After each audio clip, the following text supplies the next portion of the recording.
Sebelum menonton, jangan lupa like, subscribe, dan tekan tombol lonceng. Selamat menyaksikan. Pekan Olahraga Nasional ke-20 di Papua akan berlangsung bulan Oktober 2021 mendatang.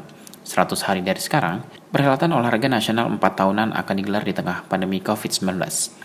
Menteri Komunikasi dan Informatika Juni G. Plate menyatakan, pihaknya menyiapkan dukungan berupa media center dan pelaksanaan komunikasi publik agar PON Papua semakin semarak. Menurut Menkominfo, konten informasi sangat penting untuk disiapkan secara khusus oleh juru bicara dari masing-masing cabang olahraga, pengurus besar PON hingga awak media selama meliput PON ke-20 Papua. Menteri Joni berharap komunikasi publik PON 20 Papua harus ditindaklanjuti secara bersama-sama, sehingga baik sarana dan prasarana, media center, kanal komunikasi maupun konten-konten yang disajikan menggambarkan semarak olahraga dan dapat dinikmati oleh seluruh masyarakat Indonesia secara umum. Menteri Joni juga mengajak masyarakat agar ruang digital tidak diisi dengan informasi hoax, berita yang simpang siur, adu domba, hate speech, dan yang saling mencela agar sebelum, selama, dan setelah PON 20 Papua dapat berlangsung dengan lancar. Menkominfo menegaskan bahwa pelaksanaan PON 20 Papua bukan saja kesuksesan masyarakat Papua selaku tuan rumah, tetapi olahraga nasional yang digelar setiap 4 tahun sekali itu merupakan kesuksesan dan partisipasi masyarakat Indonesia secara keseluruhan. Situasi pandemi COVID-19 ini, COVID-nya sendiri tidak boleh menjadi penghambat kita.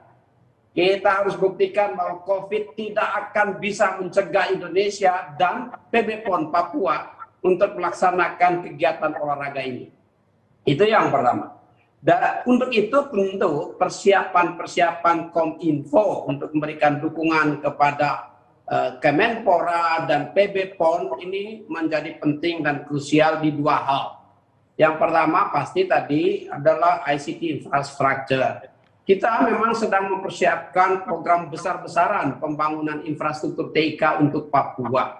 Tapi sayang tentu waktunya tidak bisa mengejar pelaksanaan PON tahun ini.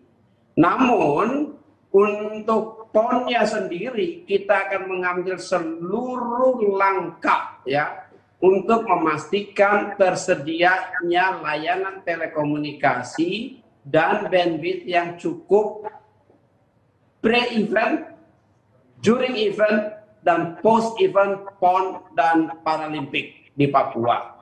Nah, di antaranya memang benar ini Pak Kakak Menpora langsung menghubungi saya menyampaikan bagaimana kabel bawah laut di utara Jayapura itu putus di kedalaman 4.000 meter. Nah, ini akan mengganggu enggak PON? Saya mengambil langkah cepat bersama operator seluler untuk melakukan recovery. Ya, kita sudah membangun kabel bawah laut di kedalaman yang sama dengan rute baru.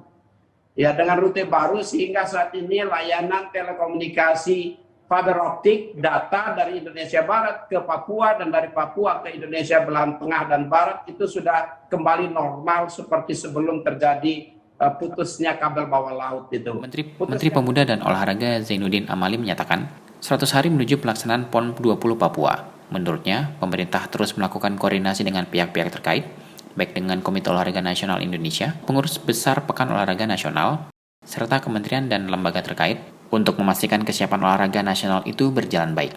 Panitia Besar PON 20 Papua yang diketuai oleh Gubernur Papua Lukas NMB sebagai penyelenggara didukung dengan sub PB PON yang berada di 4 daerah yaitu Kota Jayapura, Kabupaten Mimika, dan Kabupaten Merauke.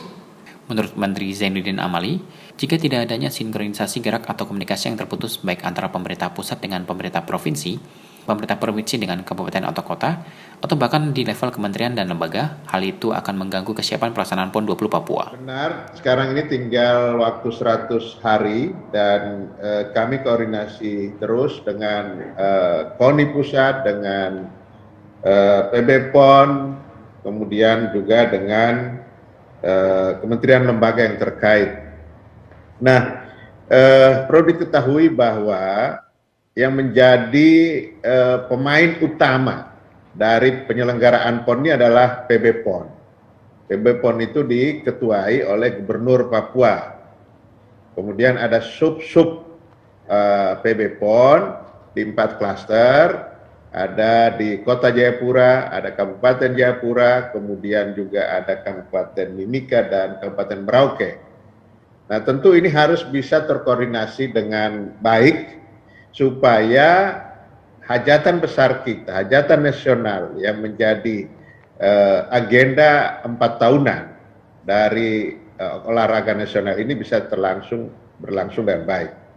Sebab kalau tidak terjadi sinkronisasi gerak atau komunikasi ada yang terputus-putus, baik antara pemerintah pusat dengan pemerintah provinsi, atau pemerintah provinsi dengan kabupaten kota, atau di level kementerian lembaga tidak sinkron, ini pasti akan mengganggu persiapan.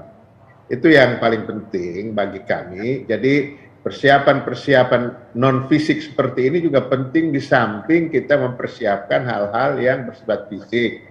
Persiapan venue, kemudian persiapan tempat penginapan, kemudian transportasi dan berbagai hal, itu saya kira jalan.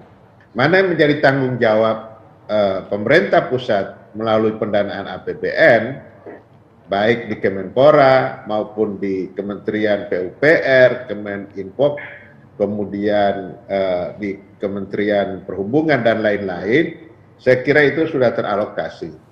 Wali Kota Jayapura Ben Hur Tomimano menegaskan, masyarakat sangat antusias menyambut pelaksanaan PON 20 Papua. Menurutnya, momentum ini mengingatkan Presiden pertama RI Bung Karno saat berkunjung ke Papua.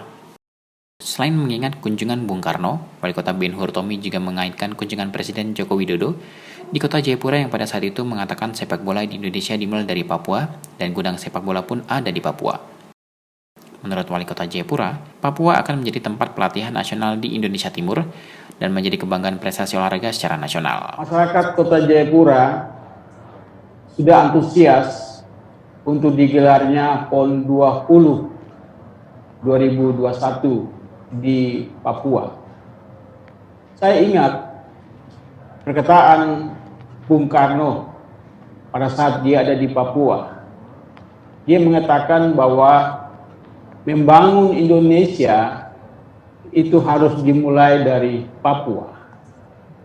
Papua adalah bagian integral dari negara kesatuan Republik Indonesia. Sekali NKRI, tetap NKRI.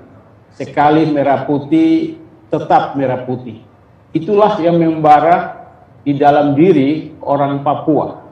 Yang kedua, saya kaitkan dengan pada saat Bapak Presiden Jokowi melakukan kampanye pertama di Kota Jayapura. Dia mengatakan kepada masyarakat Kota Jayapura dan Papua, sepak bola di Indonesia itu dimulainya dari Papua. Gudang sepak bola ada di Papua. Dan itu menjadi kenyataan apa yang saya kaitkan dengan Bung Karno, dengan Bapak Jokowi, Presiden Republik Indonesia yang sekarang. Masyarakat Papua itu bangga dengan dibangunnya venue-venue yang bertaraf internasional di Papua dengan dana yang begitu besar.